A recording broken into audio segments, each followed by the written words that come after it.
Release the Kraken! Welcome back, fellow game designers. In our last episode, went ahead and made our blend shapes for our eye. And we have our eye closed. We have our eye wide. And of course, we can animate this on our timeline. Now, of course, animating like this is not always ideal, just because you don't always have to go to a menu and grab these. So what we typically do to make life easier is to create a set of controls. So go ahead and delete these keys here. So go ahead and just right click and delete on this key and this key. And set this back to 0. And I'll go ahead and come up to my curves here. And I'm going to go ahead and create a curved circle. Now, it doesn't really matter what you create a control out of. Curves are typically what we use, just because it makes a different object inside of our outliner here. Okay. I'm going to go ahead and just create my curve, E to rotate, and then J to snap into place. I'll do 90. Go to my front view. I'm going to move this in front of the eye here.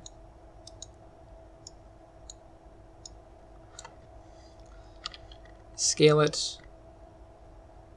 And then I'm going to make it somewhat eye-shaped. So I'm going to go into right-click and then Control Vertices.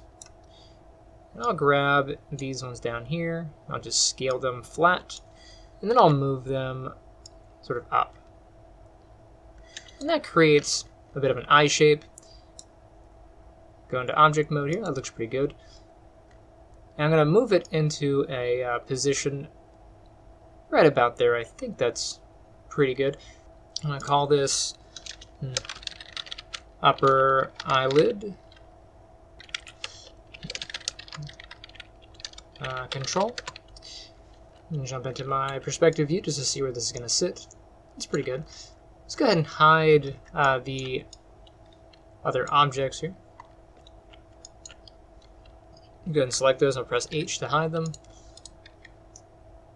And I can grab this eye in the menu. This one off, so I'll hit H to hide it. Go ahead and select that.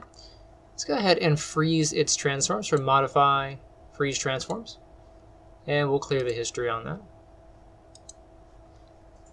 Cool. And then if we wanted this to be used, so like we slide this up and down to control the blinking effect, we can set that up pretty easily. First, we want to make it so that we couldn't accidentally move this out of position.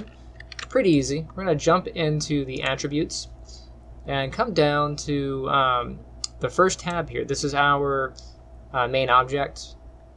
Go down to limit information. And we have a few options here for limitation. So you have translation, rotation, and scale. I don't really care about the rotation, so go ahead and close that, but I'll open up translation. And you can see we can limit the movement of this object. So the X, I don't want this to move left or right, so I can tell it to not be able to move left and right, so I'll just check those and just set them to 0. And now if I were to grab this, oops, where are you? I can't slide it left or right. Do the same thing for the Z. I don't need those. And then for the up and down, I don't exactly know how far I want this to move. So I'm going to go over into my front view. I'm going to set the position. Let me see exactly if this is going to be... Currently it's at 0, and if I were to move it down for my eye closing effect, let's say about there, I'm moving down negative 2 we'll say negative 2.5. So I'm going to go into my controls here, and I know my base value. So I'll set the default for the minimum. I'll set that to minus 2.5. And then for my maximum value, I want this to be the position for it to be the wide eye. So I'm going to go above 0, some amount. Maybe I'll do a positive 2.5 just to really express it. So yeah, I'll go ahead and set this to positive 2.5. There we go. And you can see as I slide it, I can only go up and down so far. And I can always set this to 0. Okay, so now we have a limit on how far we can move it, and a frame on that. And now we're going to connect this to our blend shape. And there are a few ways you can do it, but I'm going to use a pretty simple one. I'm going to go up to animation here, and I'll go to the key option, and let's go down to set driven key. What this is going to let us do is define a driver for one set of attributes and a driven for another. So one object will control another. So in here, I'm going to go ahead and choose my controller and say load driver. That's going to bring my driver up here. You see my upper eyelid control. And then the thing that I want to drive, my driven, is going to be down here. So load driven, that's going to be the eye socket. And then you can see in here the attributes that are available to key. You can see down here as well. But what you can't see are these input values. My morph targets are not here.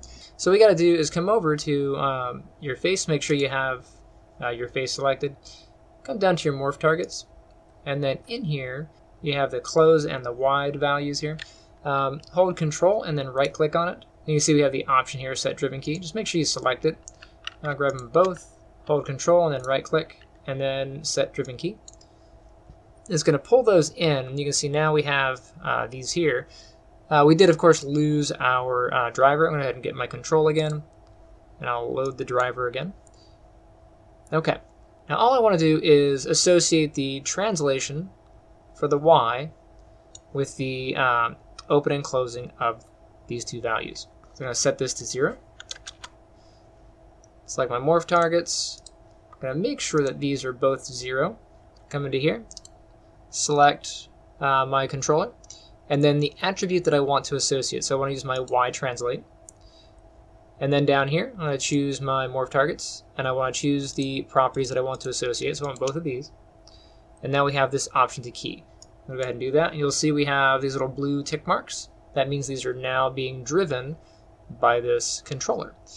Now if I select this controller, you won't see anything on it. You only see it on the driven. So if I grab this and I open it, you can see that they're there. All right, going back in, I'm going to take the control here. I'm going to move it into the down position, all the way down, negative 2.5. And then I'm going to go to the morph target here. I'm going to move that to the closed position. So I'm going to go take the closed. I'm going to set that to 1 because that's the maximum that this can go to. Jump back into my set driven key. Make sure that I have my properties selected. Okay, so this is there, that one's there. So this time, I want, when this is all the way down, I just want the closed value to be influenced. So I'm going to go ahead and just choose that, and then hit key. And I don't actually have to put a value here. I can ignore that. But if you want to make sure that your eye can't be wide at the same time as being closed, you can also make sure that wide is being keyed to 0 there as well. So I'll go ahead and just key that as well. All right, I'm going to go ahead and move this into the upper position all the way up. So it's going to be positive 2.5 now. I'm going to set the close value to 0, and you can see it already updated for me because it's already being driven. I'm going to set the wide to 1. And then I'm going to come back into here, make sure I have my controls chosen, so my Y value. And then in here, I want to make sure that the wide is being set. I'll key that. And just like I did before, I'll also make sure that close is set to 0 there. So I'll go ahead and key that. And now, if I take this, I can set it back to normal. I can close it, I can open it real wide, and I can have this. And this is a much more convenient way to control the morph targets. Okay, so go ahead and save this here. In the next one, I'm going to take a look at how to set up the joints to do the next method for animating an eye. All right, stay tuned, and I shall see you next time. Hey guys, thank you for checking out my channel. Misty and I both thank you. If you enjoyed that video you just watched, make sure you hit that like button and subscribe. Or if you want to support the channel, check me out on Patreon or pick up one of my books, Life and Times Dinah Marton or The Guardian's Path of Ascension. Speaking of which, I'm converting The Guardians into a graphic novel / comic book series. Here is a sneak peek. My wonderful artist, Patrick, is doing a great job. I'm excited. I want to push this out as soon as possible. So definitely keep your ears and eyes open for that. I'll be making announcements as we get closer, and I'll post some some shots of that as we go. And if you want to follow me on social media, you can check me out on Twitter. I guess now it's X. Who does that? It's BruceRF1 at Twitter, or at whatever the new thing for Twitter is. Anyway, hopefully see you there, and I'll see you guys next time.